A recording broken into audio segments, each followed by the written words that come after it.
We spend far too much time worried about what makes us different than the next person or better than the next person, and not enough time thinking about why we should respect the next person. We all have a story, an overarching theme that runs through our lives and makes us who we are.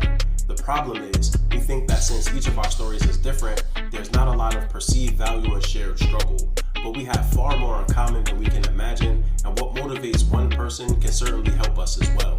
The Third Lap podcast is about understanding, respecting, and appreciating the struggle that it takes to overcome immeasurable odds in order to reach your destiny. Join me as I interview and bond with some of the most inspiring and incredible people, diving into their why to get a full understanding of their being. Without each other, we have nothing. So let's go on this adventure together and take on the future with open minds and open hearts. Welcome to the Third Lap podcast.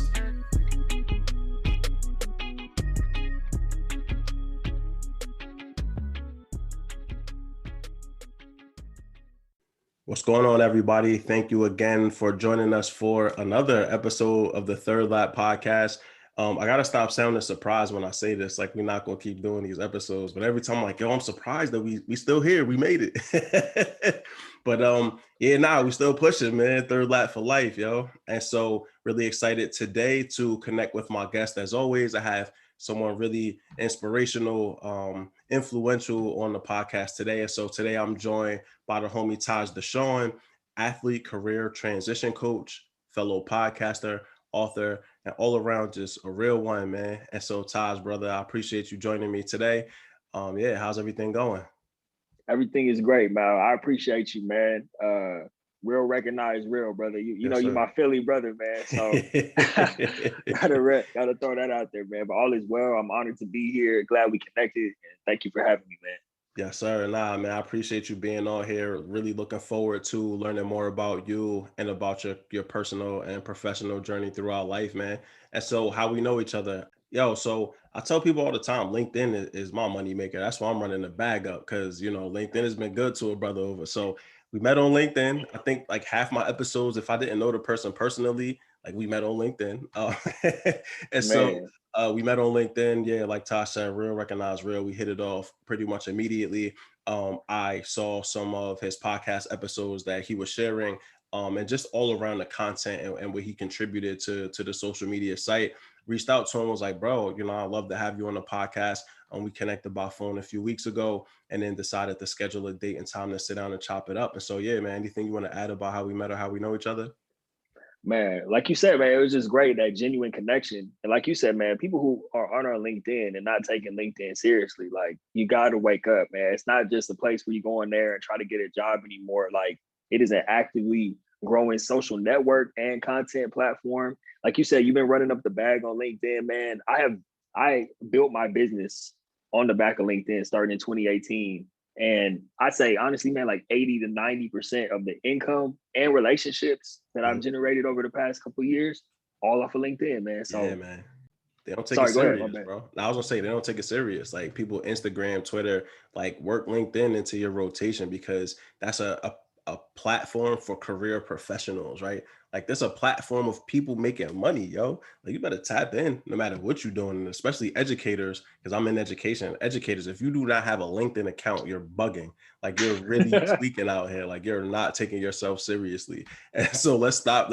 Everybody listening, if you don't have one, take yourself seriously, sign up for LinkedIn. LinkedIn, you should pay me for this promo. Pay me in Taj, we'll split it in half. But man, we met on LinkedIn, bro. But yeah, my bad, I had interrupted you. No, you good, man. I was interrupting you because you was on one right now. I love all of that, man. I'm glad you shared that. Like, but all I was gonna say, aside from the value of LinkedIn, but I'm glad we connected on there because great things like this happen. You know, we just connected. We're doing a podcast together, and we're probably gonna be working on many more projects in the future. So this doesn't happen without LinkedIn. You know what I mean? So That's all I wanted to share on that, man. Yeah, this is step one, bro. We going up from here, man. You know what I mean? We start with one podcast episode and we let that evolve into whatever the universe has for us. But yeah, this won't be the last time we connect for sure. And so Taj, you know, this is now the Rep Your Hood section. So yeah, man, tell the people what hood you repping. Man, 909 stand up, i.e. Inland Empire, that's Southern California. let me start with that, man. Let me start with the birthplace. I was born in Pasadena, California. And then right around the time I was in, I guess, no, it was like third grade, we moved out to the Inland Empire, which is like 20 minutes east of Pasadena. So basically, I grew up like 45 minutes outside of LA. It's the Inland Empire. That's where I'm from, man. And then after college, I came back and lived in San Diego for a while. So San Diego became like a second home for me. But then again, I got to say, you know, the East Coast is like a home for me too, the whole tri-state area, because I went to school at Stony Brook, which is in Long Island. But it all comes down to the turf, the home turf, you know, 909 Inland Empire, California, man. I feel like you can't get any more different than the Inland Empire and Long Island, bro. And Long Island, and it don't get any different, bro. But that's what's up, man. Yeah, like I was telling you before we jumped on, my wife and I will be touching down. It's my first time in Cali.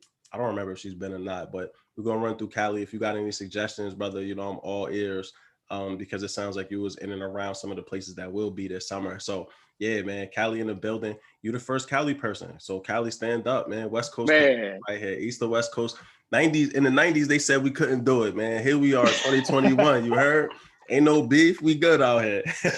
Exactly, bro. All love, all love. And you would be Good going to here. Cali after I already left, man. I'm Yeah, in Texas now. Of course. Of course you would. But you got to hit up Roscoe's. I'm sure you already know about Roscoe's because you're going to be in the LA area. I'm going to Marathon. We're going to check out Nip. You know what I mean? We're going to see the murals on Kobe and Nip. We're going to put the work in as tourists. But then touch down on the turf. I told my wife, we got to go through Crenshaw. Got to hit Compton. If when they city I pull up on, I got to pull up to the hood. I got to see what the hood looking like because, you know, that's where it's really at, man. She keeps telling me we're going to be careful. Of course we're going to be careful. But still, we got to touch down on some of these locations and then hitting Oakland to really explore like some of the old Black Panther territory because they've been so hugely influential for me and her. So I love the West Coast. Haven't been to Cali yet, but got all the respect for it. So excited to get out there. I'm going to come check you down in Texas too. Don't worry, man. We're going to link for sure, brother. But yeah, so, you know, we talked about the hoods you repping, how we know each other. Let's dive into this, man. You know, Taj, kick us off. You know, where does your career begin? Where does your personal and professional journey, I should say, begin? Oh, man, it really begins after college. So I played football at Stony Brook University out in Long Island, like you just talked about. And my professional career began with just being lost, man, completely lost. Like nothing I'm doing right now, the book, the podcast, the coaching, you know, working with a publishing company, none of this was ever on my radar, man. I graduated from college. I came home, had no idea who I was outside of being Taj, the football player, you know, was just completely lost, a lot of drinking, a lot of like, hey, I don't have a job right now. I'm back home. I just basically had an extended college, man. So I spent a lot of time being lost, a lot of time just like that fall from grace was difficult for me because I went from being, you know, at a university, D1 university on scholarship, going to New York City almost every weekend, living it up, you know, then come back home and I'm back in my childhood bedroom with no job prospects. I'm looking at my Pop Warner trophies, you know, waking up to that every day as a grown man. My mom's telling me to take out the trash, like just tragic, man. So that's where the drinking comes in. A lot of drinking to try to mask that. Long story short, man, I started out in sales because sales jobs are always hiring. I realized that sales wasn't for me and I really wanted to start working more with people. That led me to a career in recruiting. And one thing I really loved about recruiting was that I could still be competitive with myself, meaning like putting numbers up and helping place people in jobs, but I was also helping people at the same time. And that's a beautiful thing when you can get compensated and be competitive with yourself, but you're also having an impact on people's lives. So my career in recruiting, that's what ultimately led me to doing what I'm doing now. We could pick up, man, because I'll just leave it at there for now. That's a whole long story in itself, how I transitioned into doing the athlete career transition coaching, but that's how it began, bro. Shout outs to Tim Massaquoi, the Mind Your Mentals NYM podcast. That's all about like mental health and the destigmatization of it. But Tim used to play in the NFL, and in our first 2 episodes were former NFL players, and just that transition around going from all you've known to the unknown, right, is a wild transition, man. And hearing athletes, like I tapped out in high school. I was on big butt. I was smoking heavy weed, you know what I mean? Finally caught up to the kid.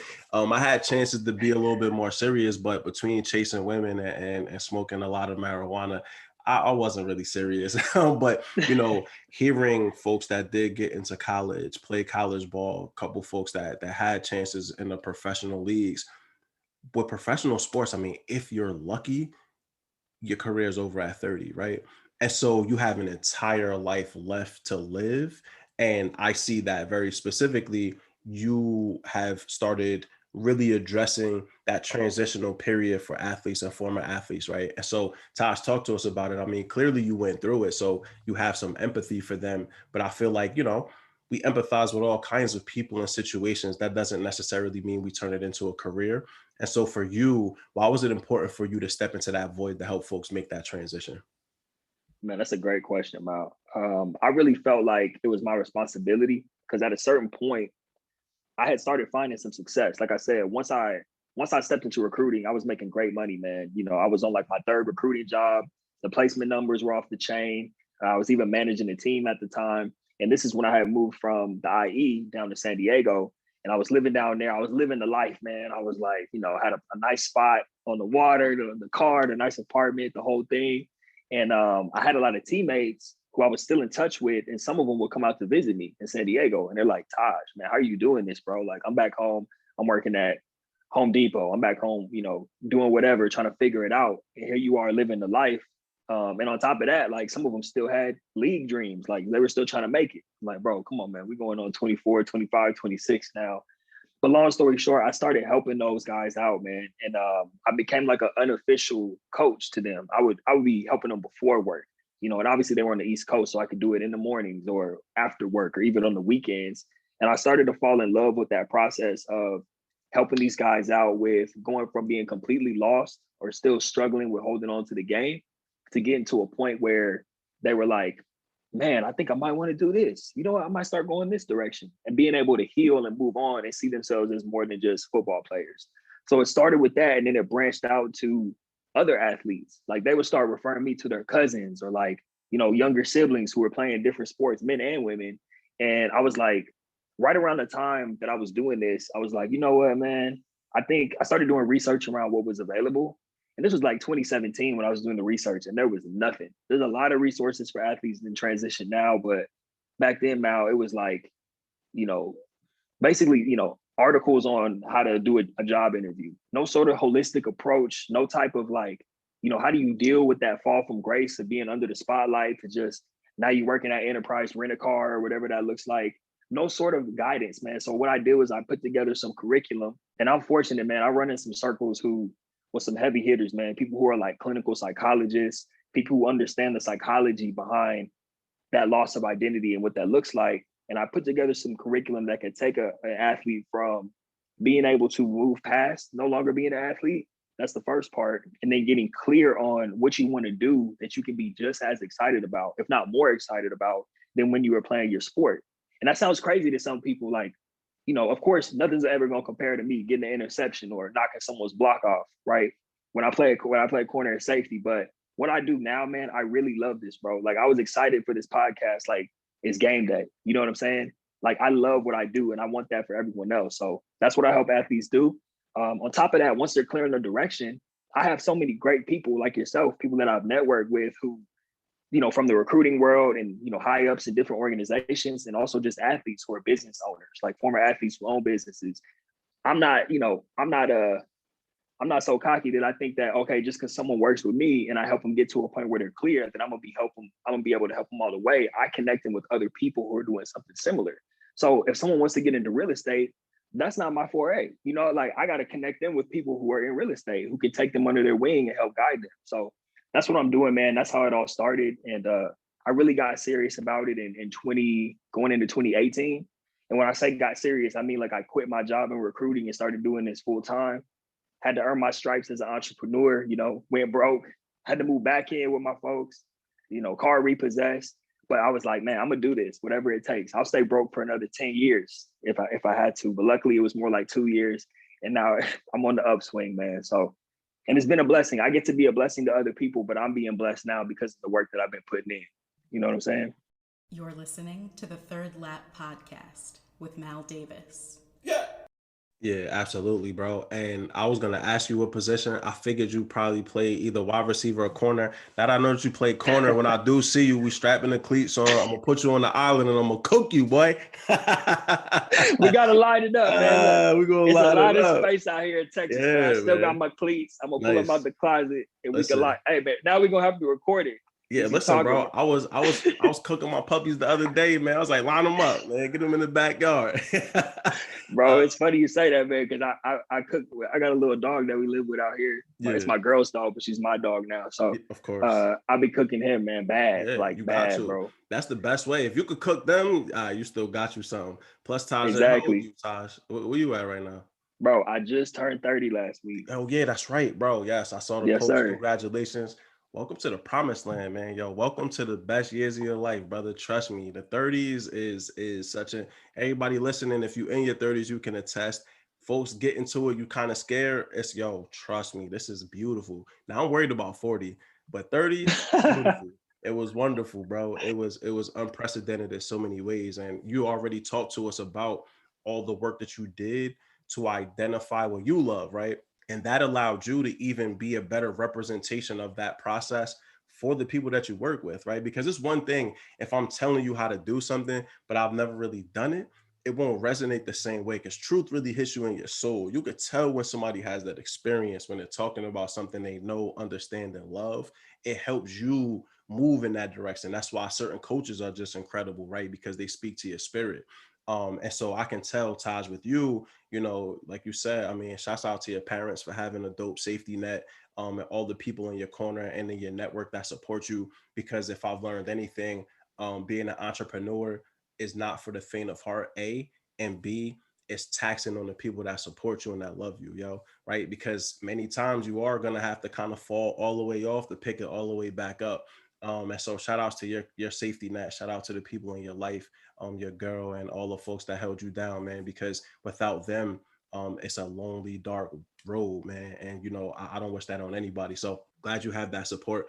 But, I would love to have you talk to us even more about what that process looked like. So the curriculum, because I was going to ask you, like you mentioned a psychological shift, right? Like something that I talk to folks about a lot in just career development. Shout outs to all the people in talent, helping people understand what they love and then helping them to prioritize that as their pursuit, right? And so you mentioned there's nothing like catching an interception and knocking somebody's top off. But I remember listening to Calvin Johnson several years ago talking about he potentially loved art more than he loved football, right? And so many of us have this duality. So many of us are like, this physical body is has provided for us, but realistically, we have so much more to give. But society only sees us as this physical body too, right? Like that gets ingrained in us, especially as Black and brown men, that like it, Black and brown people, women, it happens too as well. Non-binary folks also, I'm sure. But like, if you're good at a sport, that's all we want from you. I don't care about the rest, right? And so, I would love to hear from you. How did you really attack the psychological and philosophical component to help people really ingrain themselves and finding that secondary, or really not even secondary, maybe it was their primary pursuit, but really helping them latch onto that part? Bro, that is a phenomenal question. And before I even get to that, I just want to touch on some of the things that you just shared before I forget. Where, like you said, society, especially as Black and brown folks, they only see us as our sport. And then we only see ourselves as our sport too, man. And then I remember when I came home from college, man, I left this part out. Before I got into sales, I was trying to be in the music industry because I'm like, man, maybe I'll just be a producer. Because I was like, well, Yes, you sir. know, like we're Yes, so sir. limited in our thinking sometimes, man. And that's the problem. And I'm glad that there's more examples of young Black men and women doing big things in the world today that we can look to and see, man, I can literally be anything I want. And that's the part that gets exciting. And you know what, man, that's really what I teach. To answer your question, is I want to get people to a point where I'm not Mr. like, oh, follow your passion. Because you mess around and follow your passion, like just because you want to be a rapper, you know what I'm saying? Like, that's great that you want to rap, but are you actually having an impact on people, and are people willing to pay you to do so? Right. I'm not trying to crush anybody's dreams, but I'm very realistic I'm letting folks know that life gets really exciting when you understand that you can create, because we might have played our sport, like you said, maximum 30 years old. And I work with folks who like might have been coming off a professional career overseas and they were coming up on 30. But when you really think about it, that was such a small window in your life to where you have like 70 years ahead of you to be able to create and do it, whatever it is that you want to do. So something I'm really big on is finding that intersection of talent, interest, and also things that you are willing to build the skill set up. Because like you talked about, you could be broke at something at first and not be very good at it. But if you really care about it and it's something that's important to you, you'll stay with the mission and be willing to fall all the way off before you get back on. So those are the things that I'm looking to help people identify, man. And I have a whole process that I go through. I'm really big on getting people to really come up with that clear vision, not just for a paycheck, right? Not just what am I doing for a check, but what am I doing long term that's going to have an impact on the world and that's going to bring me fulfillment in everything that I do. And I think if people really spent time on it, which we don't have that time to spend while we're playing our sport, because it's just 24/7, whatever your sport is. But now that you're no longer playing the sport, you have nothing but time to intentionally craft and create that vision and do what you got to do to pay bills while you're building long term on the back end. So that's what I look at, man. Yeah, I love what you just said there. And I wanted to take a time to shout out Kala Conductor. So he shared with me these four quadrants of like kind of purpose, right? And so it's what do you love doing, what the world needs, what can you be paid for, and then what are you good at, right? And so like those four quadrants, and then the very middle of it is purpose. It's like a big star, that's your purpose. And I think that a lot of times the short-sighted component comes into what you mentioned around, okay, you love the rap, but are you good at it, right? Is it something that people can compensate you for? Because you could like several different things. You may only be good at one of them, right? Is it worth that pursuit? I also kind of am on the fence, and I would love to hear how you feel about this. If somebody wants to pursue rap, like I'm gonna encourage you, right? Like if you really think that that's the thing, sometimes you have to go through that experience to see that that isn't the hustle that you think it is, right? Like I used to spit, you was producing, we spent time in and around that work. People think it's a get rich quick scheme, and it is not. Like that is some of the longest hustle that you could run up, especially as an independent artist. And so, when you run into someone that is really, really hell bent on doing this one thing that probably isn't the thing that they're going to necessarily see success in, how do you approach that, right? Like, how do you ultimately talk to somebody? And I think could even be valuable for parents that, really want to see the best for their child, feel like the kid may not be headed in the right direction. How do you kind of interject there to say, hey, listen, I get it. You love it, but like maybe something else might be the lane or the place to pursue. Man, you see, this is why I love this podcast, man, because you come with the fire questions. This is actually thought-provoking questions, One thing I'll say is that, and this is to your point about like how you used to spit, I used to make beats. When I come across someone who needs kind of that reality check, it's more so encouraging them to not limit themselves to just that, right? So I still like making beats. I still make beats in my free time because it's relaxing for me and I enjoy it. But it's not something that I'm going to try to make a career out of. And I had to realize that very early on because I had to ask myself, is it something that I'm willing to struggle with or pursue long term? And the answer was no. And then ultimately, I felt like I wanted to make a bigger impact than just making beats. So what I'm doing now, and I'm using myself as an example, I love coaching people and helping people and watching people get to a point where they're clear on what they want to do so that they can start executing. And as athletes, you know this, man. If you latch into an idea as an athlete, you're going to run with it and take it to the moon. But it's about having the right thing. Because I've seen athletes apply that go-getter mindset to the wrong career. And yeah, they might have made it, but then eventually that burnout's coming. It's only a matter of time before you hit that wall. And you're like, damn, I put in all this work. I made it to the top. I made all this money. And I picked the wrong path. So it's so important to have that clarity around the right path first. But what I'll say is, man, like, I never want to shoot anyone's dream down. I just want to encourage them to not limit themselves to only one thing. Just as an example, I see a lot of athletes also that want to get into coaching, right? They want to get into coaching or sales. That's the main two things, right? So you know what I'm talking about, man. Like athletes want to get into sales because people say, "Oh man, you're competitive. You would be great at sales," right? It's just like athletics, and that's true. But what is it that you're selling, right?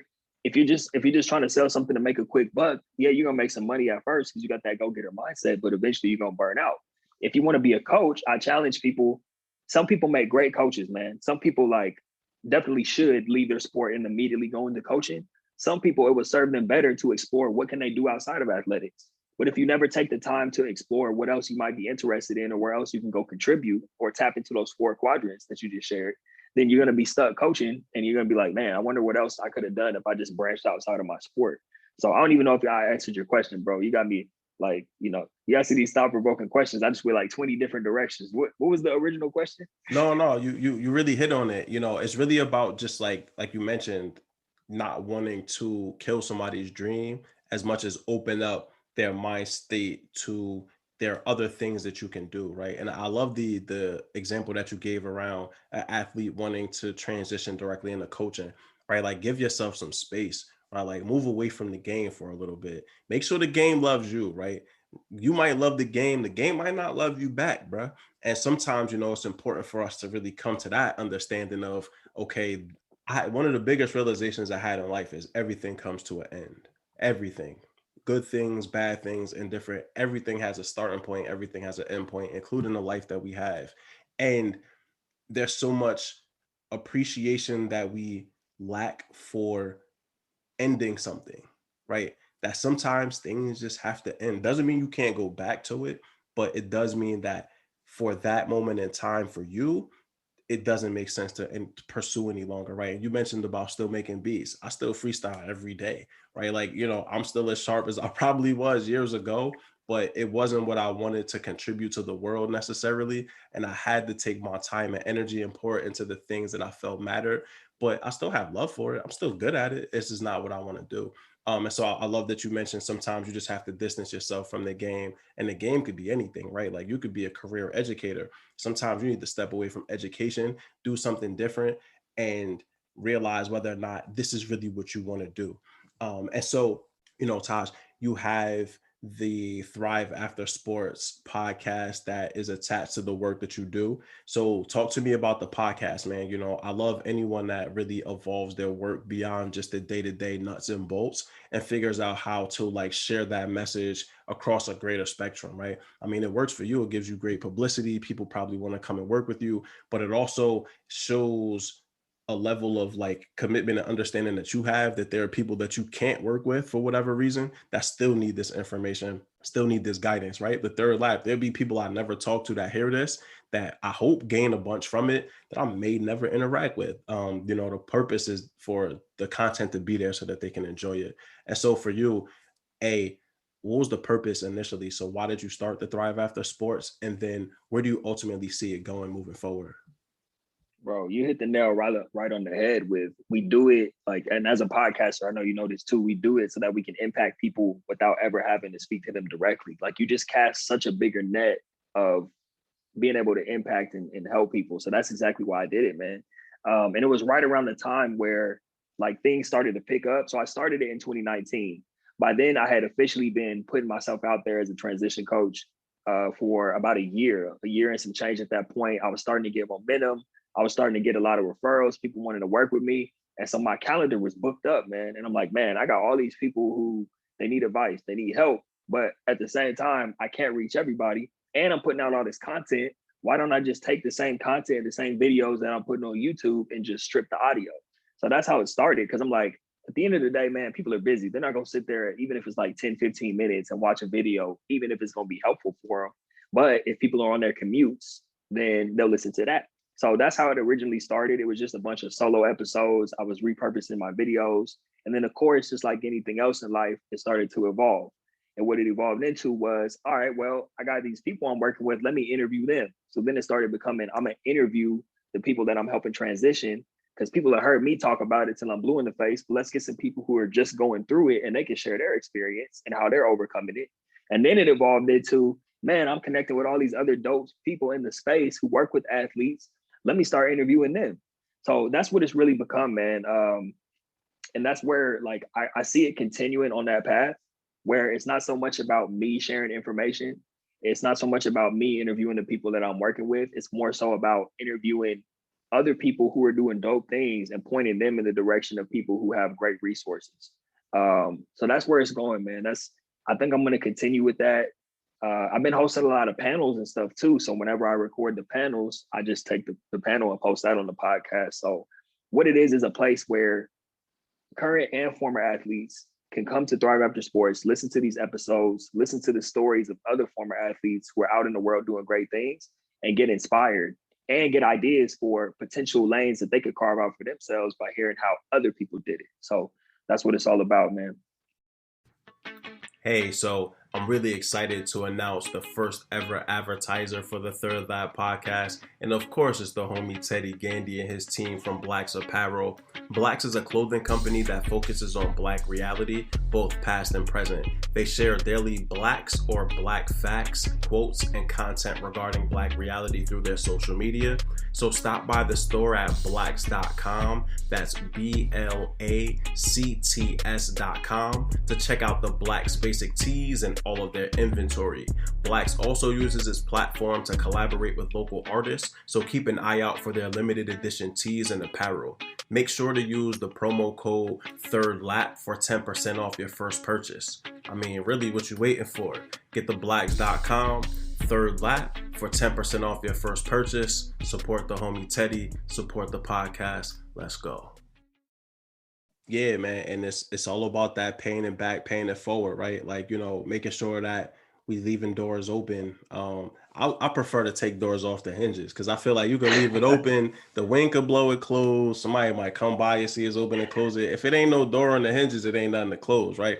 And so as we go into these spaces and as we continue to blaze trails for folks behind us, remember to take the door off the hinges. Take the door with you, yo. You know what I mean? If they put a new door on, it cost them something, right? It takes some time to get approval to get the new door. So by then we done snuck a couple folks in, man. But yeah, no, I love it. I love the thoughtfulness and intentionality that goes into attaching Thrive to the work that you're already doing.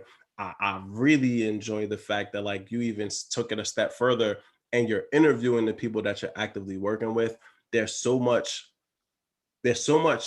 like the secret sauce. I've been thinking about this. Like there is no such thing, right? Like there's no such thing as a secret sauce. Hard work, right? Like we think about the Big Mac. McDonald's had to work their behind off to advertise it, to mass produce it, to sell it. Like, yeah, the sauce is great, but if they didn't put the work in, the sauce is irrelevant, right? And so we get caught up in like, what's the secret sauce? What's the secret sauce? I've been thinking about this for weeks. And over the weekend, I was like, hard work, right? Like we want to run away from it, but everything comes back to working hard and working intelligently. And so, you know, clearly you worked very hard. You were willing to go all the way to ground zero, to the very beginning, to build yourself back up. But you're also working intelligently. You understand that like you have to have a network around you. You have to be able to codify these experiences, right? Because you can't talk to everyone, but your message can reach anyone, right? And so understanding that difference led to the Thrive After Sports. But I mean, I wouldn't be doing you I'll be doing you a disservice if I also didn't mention that. So this man, Soul Brother right here, is really a revolutionary and just an all around incredible person because you're also a published author, right? And so you've taken it even a step further, right? And you've added another component to your ability to connect with people and coach folks. So I would love to hear specifically about your book, but also the work that you're doing with self-publish in 30 days. Yeah, talk to us, man. It's a lot of people out here that want to self-publish, feel like folks don't know really where to start. So talk to us about that addition to your work as well. Absolutely, man. I love telling this backstory about how the book even came about, and then further how I came on board as vice president of Self-Publishing 30 Days, because it's just really a testament to, like you said, hard work. There's no way around hard work, man. Like when you're putting in work and your intentions are good and you're trying to help people, you can't lose. So that's how everything came about, including the book. I had no intentions of writing a book. It wasn't even on my radar. Like I would see other people write books. I'm like, yeah, that's cool. Good for them. I'll support. I'll get a copy. But, you know, I'm doing my coaching. I'm doing my podcasting. Lo and behold, I had a client, man. He's a former overseas hooper. And he was like, man, I want to write a book. I want to get into speaking. And we were like 3-4 weeks into working together. So it was very clear that that's what he wanted to do.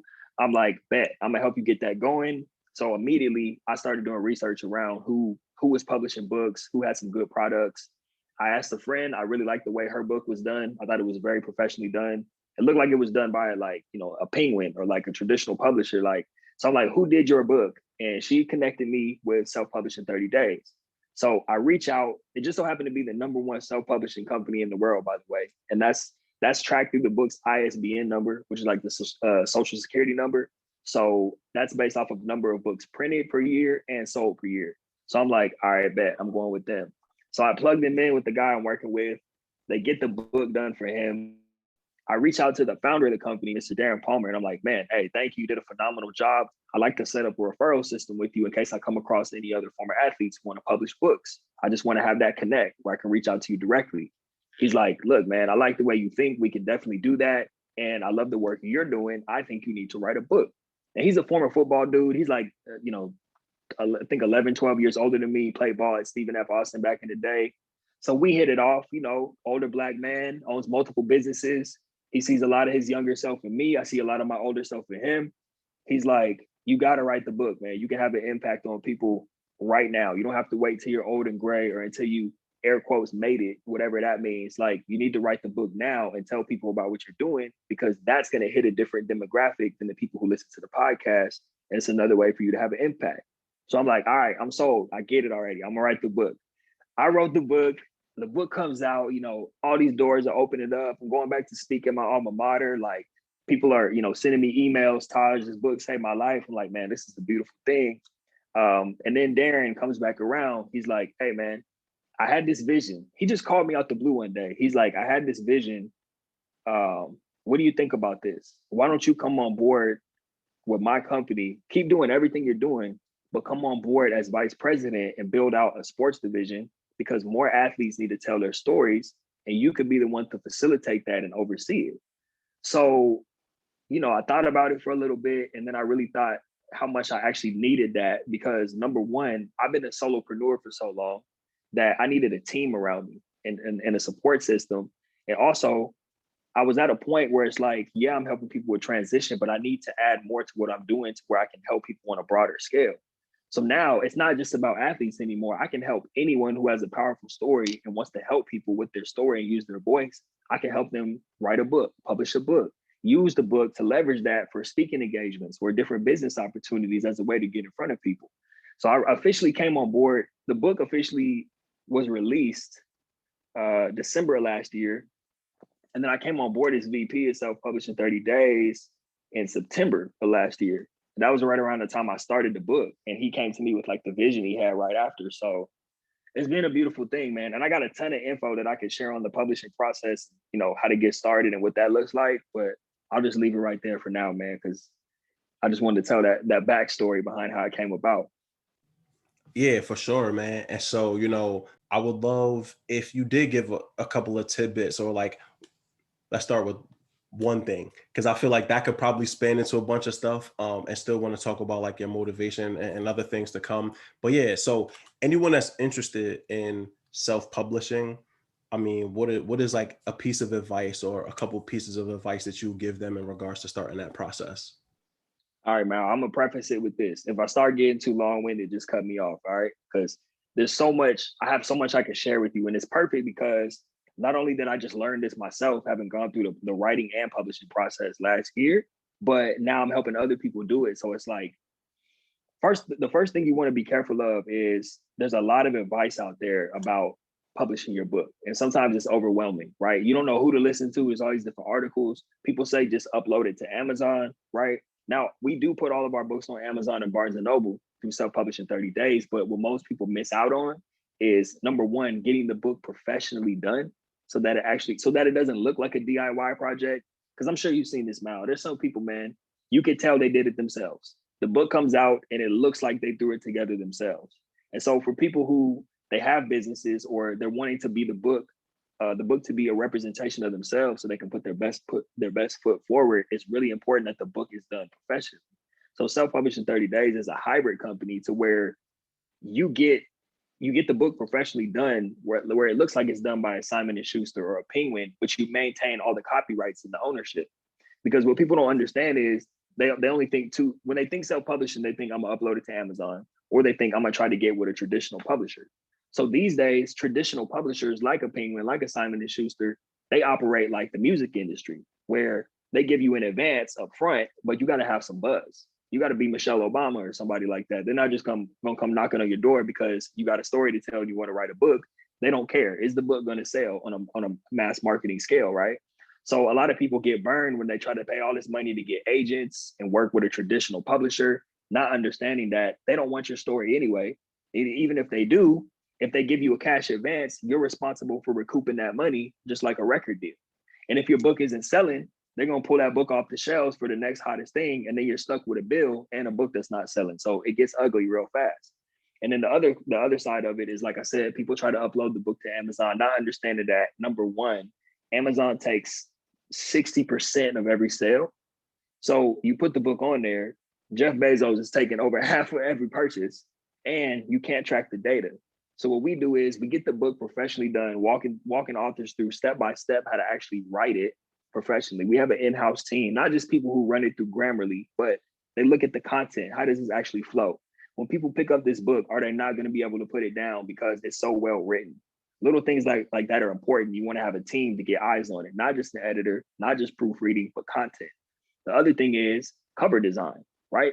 People get in trouble, man. They try to hire somebody off of Fiverr or something to do it for the low, not understanding what type of color palette needs to be used so that a book looks good when it's printed, not understanding what type of file, not understanding dimensions, so it might look good on your phone or your laptop, but you upload it to Amazon and now it's looking crazy when it goes to print because you didn't understand what you were doing as far as what needs to be done cover wise.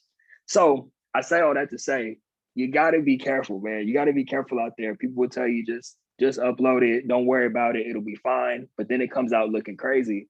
And then people are stuck with a book remorse. They got a book. Yeah, you can say you got a book, but when people look at it, they're going to be looking at you like how you do anything is how you do everything. And no one's going to take you seriously if you don't put your best foot forward. So what we do, another thing, this is the last thing I'm going to leave you with. This is where people miss out on the strategy. If you upload it to Amazon before you have a pre-order stage, then you're missing out on revenue and you're missing out on tracking the data of people who are ordering. So I'll just use myself as an example. The team walked me through step by step to help me write it, design the cover, do the interior design, and then we announced the pre-order stage. So the book was about 3 months from being released while we were doing editing, but people were ordering my book because we released a 3D image saying, hey, this book is coming out in a few months. You can pre-order at thriveaftersportsbook.com. So people are placing orders and all of the income is coming to me so I can fund other projects I'm working on for athletes rather than it being, sifted through Jeff Bezos' pockets first. And I'm able to see who's ordering so I can add those people to my email list and send them more stuff that's going to help them. And these are the same people who are going to invite me to do speaking engagements. So you fast forward, I've already, done the pre-order stage. Now the book officially comes out. Now you put it up on Amazon and Barnes and Noble after the pre-order stage. But I've had all that time to be able to have people order from me. And even now people still order from me because that's where I'm sending people to. So that's what I was saying. This is the last thing, man. See, I'm on my soapbox now. You got me fired up. Another thing I would say is don't get into the mode of thinking like, oh, who am I to write a book, right? Don't get into that mode. So you got to understand that whoever you are, it doesn't matter what you do or why you want to write a book or what your story is or what you're going to put in the book. You got to understand that someone is going to be impacted by that. So even if you write a book and, it's just something to give to the grandkids or whatever someday, like, why not get that done? Because most people's books, they end up in the cemetery. Like people have all these ideas of, oh, I want to write a book, and then they never do it. They never get started, and then it never comes out. So if you're thinking about writing a book, definitely go for it. Make sure you get it professionally done, but go for it and put it out there because someone's going to be impacted by it. So I'll just leave it at that. You're listening to the Third Lap Podcast with Mal Davis. Yeah. Yo, gems on gems on gems, man. You know what I mean? And we're going to leave it at that because realistically, for anything more, you got to pay Tosh for his time, man. You know what I mean? That's all we could give out, though, right? Like, for free, you could give $1 million. He about to give you $1 billion worth of game, man. So we're not doing that. But yo, I appreciate the feedback. You actually got me excited to start the book writing process. And I've been joking with folks about that. Like, I actually never really thought about it until we started talking. But I think it is important to, if you feel that passion, like my dad published, I told you I walked through the process with him. Shouts out Pop. He published his book through Amazon. My mom is in the process of finishing one and writing the second one that she's looking to do the traditional publishing process. I told her, rock with my man Tosh, he got you. But, my mother, she want that upfront money. She, some people want the upfront bread. Like that's their process. They rather have that good chicken in their hand. I went through the whole recoup and 360 deals from the record industry. And so I know that whatever they front you, they want every penny back.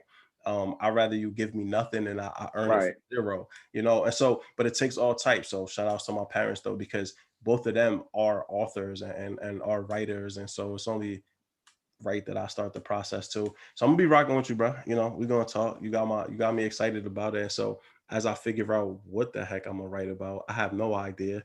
I was telling my wife the title of the book is I don't know what the hell I'm writing about. A book. Join in with me page by page on this journey. Um, Uh, but nah, man, I appreciate you, brother. And so, you know, as we transition, you know, into the latter half now of the podcast, I would love to hear from you. What's next, Taj? You know, you've been doing so many things, you've experienced so many things. You just turned 30, so you have a whole life ahead of you. Um, yeah, where do you see this transition and where do you plan to head next?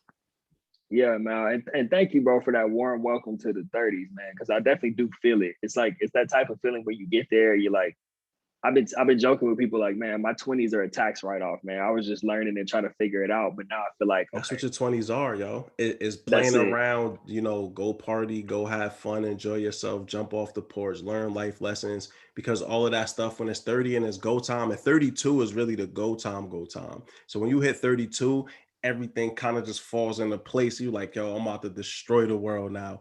And so, you know, but 30 is beautiful, man. So folks, don't be afraid of that transition. Use your 20s as an experience to learn, and all of those lessons, you get a chance to apply that in your 30s, and that's incredible.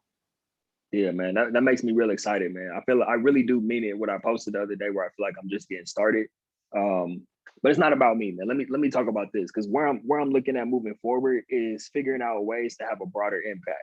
Like I said, like obviously with the publishing company, there are a lot of athletes, not just athletes, but people in general who are coming out with books. And I've been fortunate enough to oversee that and assign them to teams. You know, people are already coming out with books. There's a lot of books coming out over the summer.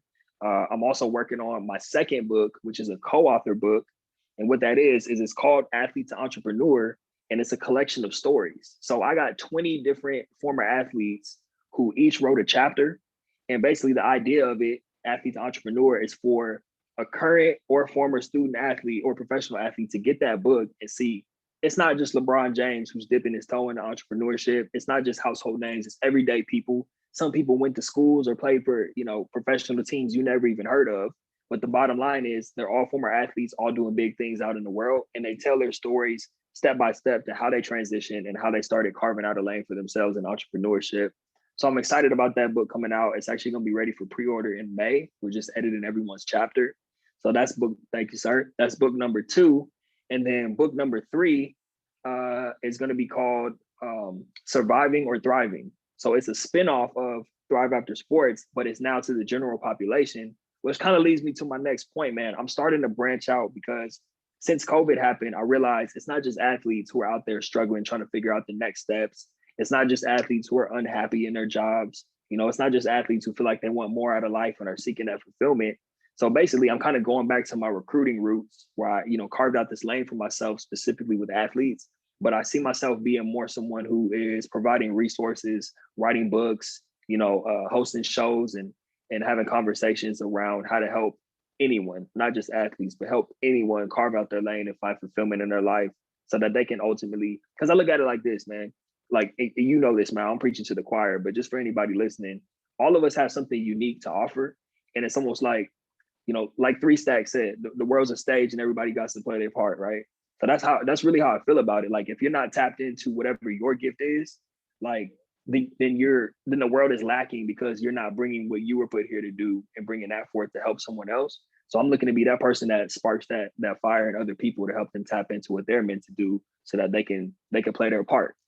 I love that piece where what you just said, man, around like if you don't identify what you're supposed to do, if you can't provide that spark to the world's lacking that spark. And that's such a unique way of looking at our contributions. Because again, I mean, we started off this conversation talking about how like we minimize the contributions of Black and brown athletes, but I think that you could take athlete off and put Black and brown anything, and their contributions are being minimized. And so, I think just in general, it's important that we spend that time. We think, oh man, I got kids, I got this mortgage. I have folks that are coming up on the podcast that have mortgages and had to walk away, right? Like, that have kids and kids and them had to really be lean for a year or two to figure it out. But I feel like you're modeling for your children what it looks like to chase what you love. And I feel most entrepreneurs, just through this process and through conversations that I've had, like anecdotally, I've noticed a correlation between entrepreneurs and at least one of their parent or grandparent being an entrepreneur, right? Like most people that are hustling on their own saw somebody that they love doing it. And so they know it's possible. And so the importance of you codifying those stories, providing that second book around athlete to entrepreneur, right? That transition, and letting folks know it's not just LeBron, it's not just the people that you can see. There are so many people making that transition successfully, starting small and just building a really strong foundation. And then just building from there, right? And so, yeah, absolutely open up that umbrella.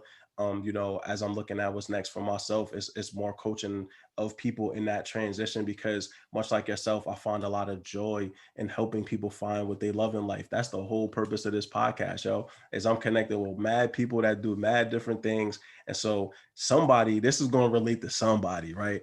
But at the core of it all, everyone that's been on here, myself included, we all are pursuing what we love and giving no excuses and not apologizing for it, right? Like, appreciate all the people that support us. Again, that network of people around us, my wife, my parents, my close friends and family. This wouldn't be possible without them. Same for you, I'm sure, and all the folks that have come on here, man. So definitely give shouts out to them. But I also want to say that, like, I appreciate you, bro. Because you could have went 1,000 different ways with this. You could have been money hungry. This could have not been about setting other people up for their success long term, but instead you focused in on them. And I'm sure that brings you great joy, but it also brings great joy to those folks also. And so, we're now here. I would love to hear what's your motivation, man.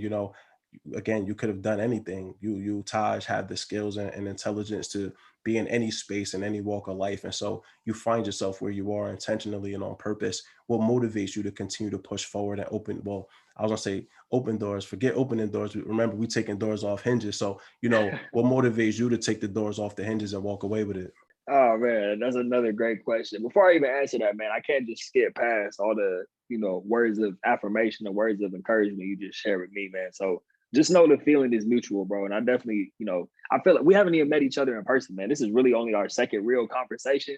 And I already feel like I know you since we was, knee high, bro. So definitely appreciate all the work you do and have a tremendous respect for who you are as a man and your message. But yeah, man, I'm definitely looking forward to linking up. We gotta lace them up when you come to Austin, man. But all right, let me answer the question now. Let's see.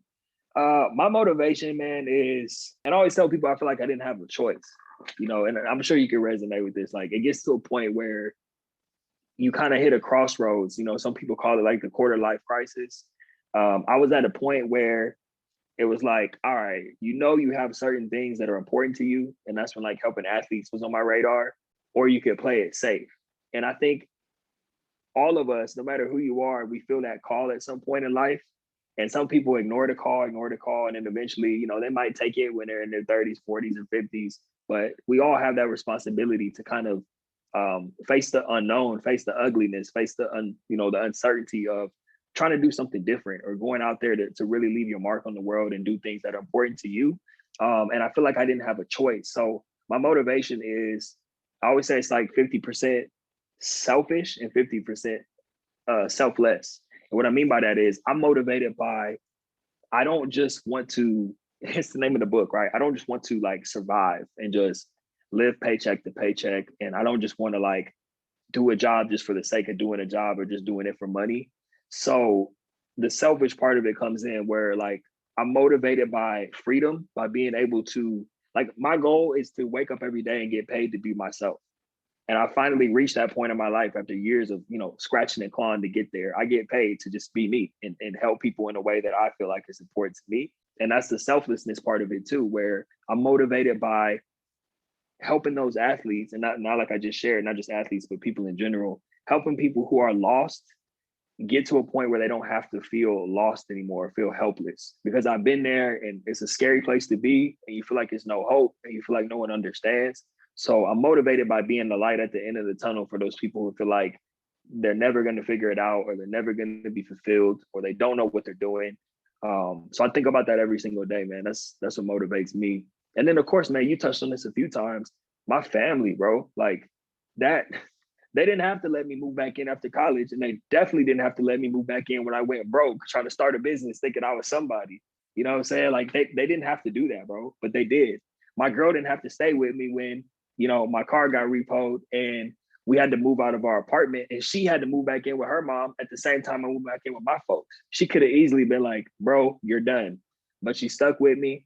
And I don't take that for granted at all. So that's my motivation too. I put the people who are closest to me in my life, I put them through too much hell to just, feel like I'm complacent or like I can take my foot off the gas now. It's still way too much to be done, bro. Oh yeah, man. It's way too much to be done. Again, shout outs to your parents, shout outs to your girl, yo. That's a queen right there though, right? Like, that's the same with my wife. Like, I realized years ago, but it continuously is reaffirmed to me that my wife is a writer. Like she really is my right hand. Like, when we moved to where we at right now, the moving truck never showed up. And so me and my wife high key moved our whole crib, right? And like it ain't, yeah, them eyes is the same way that I looked at my wife carrying heavy ass shit. Like I'm like, damn, like she really with it. Like she ain't complain. We both was hurt in the bad, back hurt, but we did it. You know what I'm saying? And like for me, it's little stuff like that that speaks volumes of a person's character. Cause she could have just sat on the steps and had a pouting session and looked at me crazy and be like, yo, spend more money, get somebody else. Nah, she strapped it up the way I did and we gutted that joint out.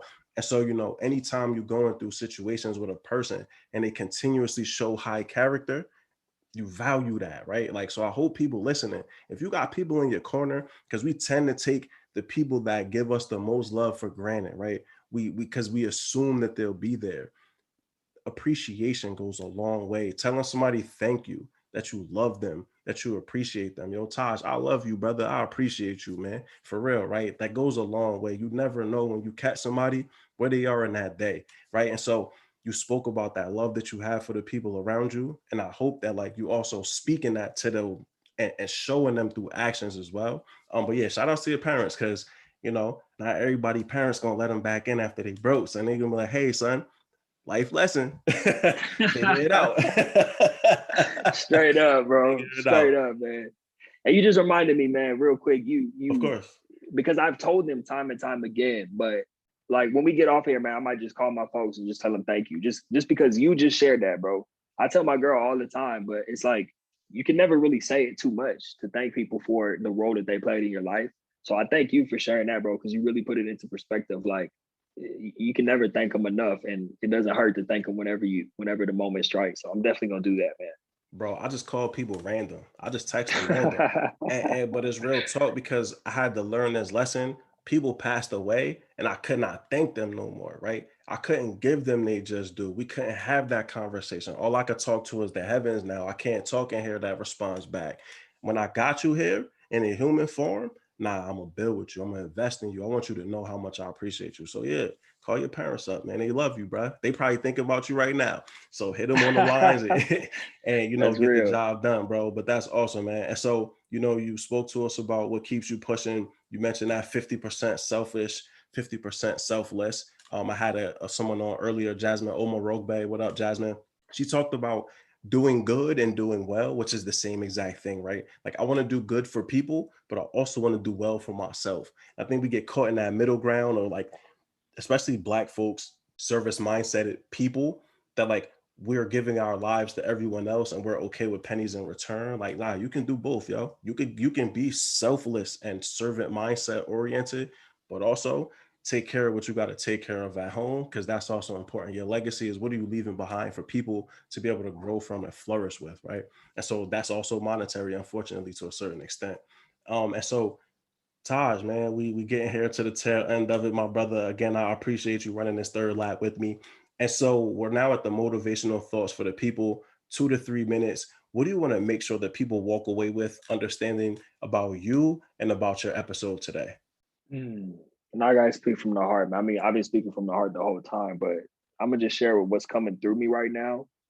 For anybody who's tuning in with me and Malcolm right now, I just want you to know whatever it is that you're going through in life, like just stay consistent. You know what I mean? Like if there's something you're struggling with right now, it's only temporary. If you feel like you have goals and dreams and aspirations and you've been putting all this work in, but nothing's really taking shape, nothing's really coming to fruition, just keep putting that work in. I always use the reference of planting seeds, right? Like every day when I wake up, it's not my responsibility to be like, oh man, did the seeds sprout yet? What's going on with these seeds? I planted those seeds months ago. What's going on with that? No, I just wake up and just plant seeds.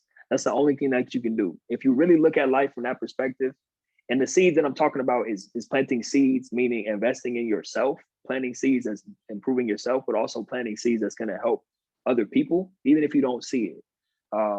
I just want to share that with the people. Just make sure that you're always planting seeds. Don't be attached to when the seeds sprout, because they will sprout eventually. And sometimes it's seeds you forgot you planted that start sprouting. You know what I mean? Those things pop up out the blue. It happens to me every day. Like, man, I did this years ago, and I'm just now seeing it start to take shape. Another thing I would share is don't allow other people's opinion to hold you back. Like whatever you, especially if you're trying to do something different in this world, they're going to doubt you. They're going to tell you you're crazy. They're going to try to discourage you because maybe they're afraid of doing it themselves.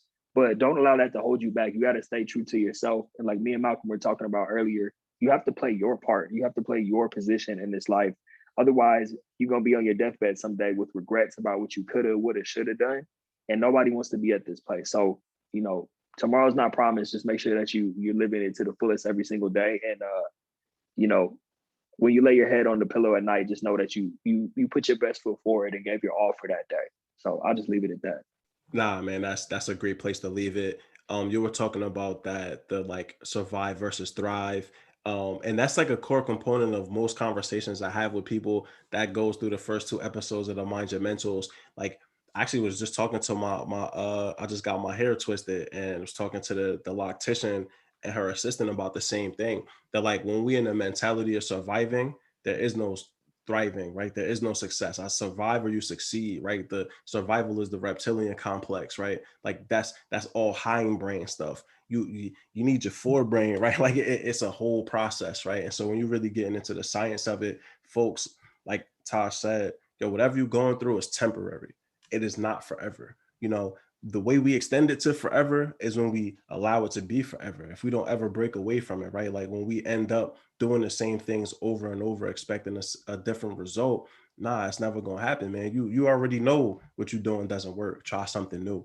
And for folks that are interested in learning more, we'll actually get into this right now, but that are interested in writing a book or getting more involved in that process, I definitely suggest to reach out to Taj. When I start my process, who I'm going through, brother. So definitely throw us the title of your book so that folks could check it out. I already purchased it. My man Todd sent me the link. We did the transaction. I got it right here at the crib. So I appreciate you. That came real handy, real quick too. Quick transactions. I love quick transactions. But yeah, man, talk to me. What's the name of the book so folks can find it? And then also anything else that you're reading. As I've said numerous times now, the book club has evolved into like a joy club. It's hard as hell to find joy in a pandemic. So what are you doing that you find joy in that other people may enjoy as well? Man, well, first of all, I got to thank you for supporting the book, bro. Because just because we connected didn't mean you had to buy it. You know what I mean? I wouldn't have been mad at you if you didn't buy it. So I appreciate you supporting. But yeah, listen, when my book drop, you buying my book, so we good. Yeah, come on, bro. I'm gonna at least sell one book, and it'll be Todd. So I appreciate you, son. Man, you're gonna sell more books than you can possibly imagine, bro. Not only that, but I definitely I host shows through the publishing company as well. One of them is called Author Spotlight. So matter of fact, when you drop your book, I want to interview you on Author Spotlight so we can have a great conversation like this and talk about your book. And now you got me thinking, man, I wish I would have actually prepared a book list because I got so many books that changed my life. But I'll start, I got it right here behind me. You know what I'm saying? Let me hold it up. Thrive After Sports. That's my book right there. You can get that at thriveaftersportsbook.com. It is available on Amazon, as I mentioned, but if you heard me talk about Jeff Bezos earlier in the episode, please just get the book from thriveaftersportsbook.com. Support your boy. Aside from that, so I recommend this book right here, The Way of the Superior Man. I recommend this book to, honestly, I think women should read it too, but obviously it's called The Way of the Superior Man. The reason I recommend that, I actually heard Nipsey Hussle talk about this on an interview where he said Lauren London got that book for him and had him read it. That book is about what it actually means to be a man, meaning like it talks about some deep concepts like sacrificing yourself for your purpose, and how a man should always be mission oriented. Like if you think about it, even a sperm cell is like on a mission. It knows the target, it knows the goal. So as a man, this book really talks about staying focused on your goal and really being like mission oriented and even like sacrificing to achieve your goal, as long as that goal helps other people. So The Way of the Superior Man by David Detter. See, now I got to reference the bookshelf. The Motivation Manifesto. This is fire. The Motivation Manifesto by Brendan Burchard. It's not what it sounds like either. It's not like, rah motivation. It's really like life principles. It really talks about, I'm gonna just read this real quick. He says, should we wish to live a vibrant life, we must transcend such childishness and look fear in the eye, recognizing it as a mental construct that we alone fuel with small thoughts that betray our magnitude. I'll just leave it at that. That's a fire book right there. I got countless other books, man. I always recommend like Eckhart Tolle. I think that's how you say his name, like The Power of Now, especially for people who are just getting into mindfulness and meditation. Books like that will get you right and teach you how to observe your thoughts so that you can get out of your own way, because we all get in our own way sometimes. So you want to have the skills to be able to get out your own way so you can do what you need to do. The list goes on and on, man. I got this whole, I got a whole shelf back here. I'm trying to think about what else, but nothing else is really coming to mind. But we'll just start with those. The Way of the Superior Man, The Motivation Manifesto, and The Power of Now by Eckhart Tolle. That's what comes to, and of course, Thrive After Sports, Yeah, of course, Thrive After Sports. And like you said, go to the website to make sure to order it from the homie directly. We don't do middleman, man. We always go right to the plug, man. We about That's that right. work, bro, for real. If you got a middleman, I ain't gonna shame you, but preference is always go right to the plug, man. You get a better deal anyway. And so, Taj, brother, I appreciate you, man. I can't stop singing your praises, bro. You really coming in the 30. You about to do some damage in your 30s, man. When you hit 40 and you reflecting on that decade of your 30s, you're going to reflect back and see greatness, right? And then channel that to hit the next, right? And so, I love the fact that you lived your experiences. You remember sleeping on the bed, looking at the Pop Warner trophies, but you didn't let that break you. You let that make you, right? Like all of our experiences, we choose whether or not they break or they make us, right? We choose how we respond to them. That's one of the dopest things I've ever gotten from Buddhism, is that we only control our response to everything, though, right? To other people's actions, to life, to the universe. We are in control of how we respond, right? How we think about things, how we approach stuff. And you clearly could have went left and been a very different person in a very different space where we never would have connected. And so I'm glad that you made the conscientious choices that you did, and that ultimately you decided to invest in other people along the pathway. And so, my brother, blessings to you, man. Keep running your marathon. I see Nip over your shoulder there, over your left shoulder.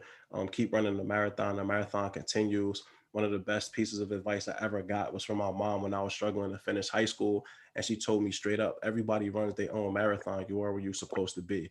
And like that kept my life in order, because I really realized that I wasn't in competition with my colleagues and my friends and family. I was in competition with the last iteration of myself. And once that really drove home and I really understood it's me versus the last time I was alive, which was yesterday, man, get after it. Be hungry and be selfless, but be selfish. Do good and do well. You can have both. You can live a life where you attain all the things that you're looking for, also giving up homage and making space for other people, right? We taking doors and we walking away with them, yo. Any building, you gonna know that Malcolm or Taj or one of the third lap homies came through, because it ain't gonna be no door on the John, bro. That's right, bro. It ain't gonna be no doors left. Oh man. And so Taj, where can people find you on social media, man? Yeah, man. I say the main place to go is TajDashaun.com. All the social media links are up there. But on IG, I'm Taj Dashaun. Can't forget LinkedIn. We already talked about that. So on LinkedIn, Taj Dashaun. If you're not on Clubhouse, got to get on Clubhouse. Definitely, look me up on Clubhouse. We're having some great rooms on there as well. What else? The podcast, Thrive After Sports, is available on all podcast platforms. You can get the book at thriveaftersportsbook.com, or if you just go to tajdashaun.com and click on book, then, it'll be there. Also on my website, there's a place where you can schedule a free call. This is for former athletes specifically on that website. But if you're looking to get a book done, you can go to selfpublishing30days.com. That's the letter N, self-publish the letter N, 30 days. There's a link. If you go on IG in my bio, there's a link for you to schedule a call to talk about getting your book done on there. And if you go to my website, I know I'm directing traffic all over the place, but hopefully someone will just pick one and go with it. If you go to Dashaun.com, like I was saying, there's a place where you can schedule a call. So if you are a current or former athlete, or a parent of a current or former athlete, schedule some time to speak with me on there, because that call is 100% free. And I'm getting busier and busier, so I can't guarantee that button is going to be there forever.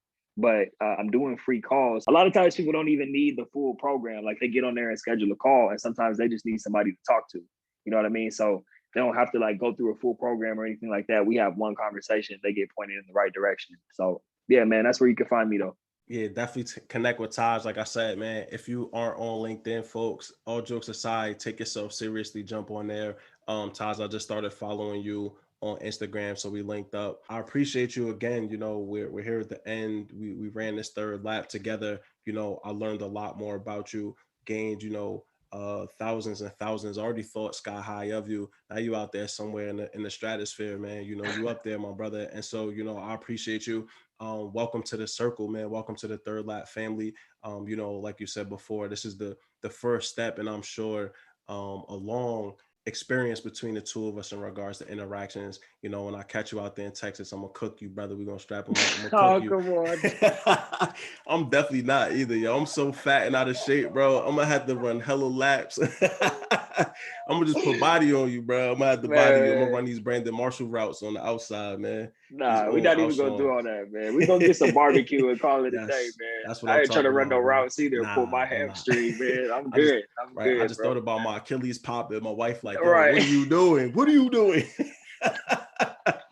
I can hear her yelling at me now, bro. So yeah, we're gonna get some barbecue. We're gonna chop it up, man. We're gonna have ourselves a good time, bro. But yeah, man, we made it to the end. This is another episode of the Third Lap podcast. As I mentioned before, in regards to appreciation, everybody listening, I appreciate you. The numbers and the love and support of this podcast has continued to grow.